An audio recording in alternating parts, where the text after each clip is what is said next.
August 15న Sitarama ప్రాజెక్టులోని 3 పంపులను ప్రారంభించనున్నట్లు తెలిపారు మంత్రి ఉత్తమ్ కుమార్ రెడ్డి. నాగార్జున సాగర్ నీటిపై ఆధారపడే రైతులకు ఇబ్బందులు తలెత్తకుండా సీతారామ లింక్ కెనాల్ ద్వారా నీళ్లు అందిస్తామన్నారు. సీతారామ ప్రాజెక్టు పేరును రాజు కెనాల్ గా నామకరణం చేస్తున్నట్లు తెలిపారు మంత్రి పొంగులేటి శ్రీనివాసరెడ్డి. ఎన్ని అడ్డంకులు వచ్చినా ప్రాజెక్టును నిర్మించి తీర్తామన్నారు. ఇరిగేషన్ శాఖ విషయంలో మీకు కొన్ని ముఖ్యమైన విషయాలు చెప్పాలి. గత ప్రభుత్వం 10 ఏళ్ల పాటు 1,81,000 కోట్లు ఖర్చు పెట్టి ఇరిగేషన్ శాఖ మీద, ఇరిగేషన్ ప్రాజెక్టుల మీద నామమాత్రము ఆయకట్టు క్రియేట్ చేయడమో లేకపోతే కట్టిన ప్రాజెక్టు కూలిపోవడము.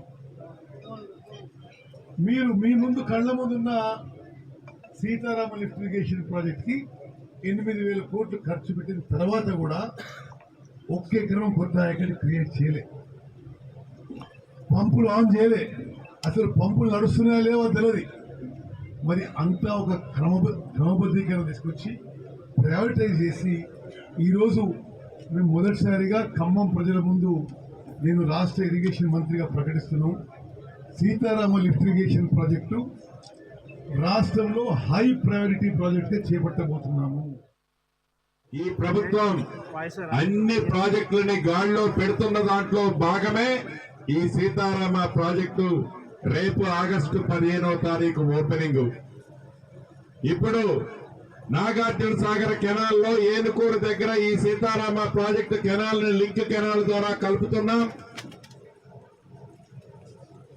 దీనికి రాజు కెనాల్ అనే నామకరణం మా కేబినెట్ నిర్ణయించింది.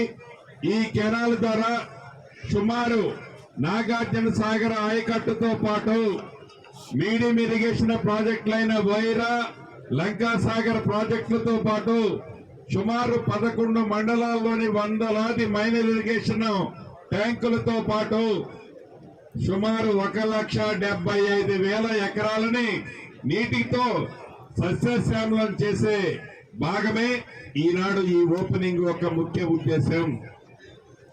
ఇంతకుముందే గౌరవ మంత్రివర్యులు అశ్వరాపేటలో చెప్పారు, రాబోయే 2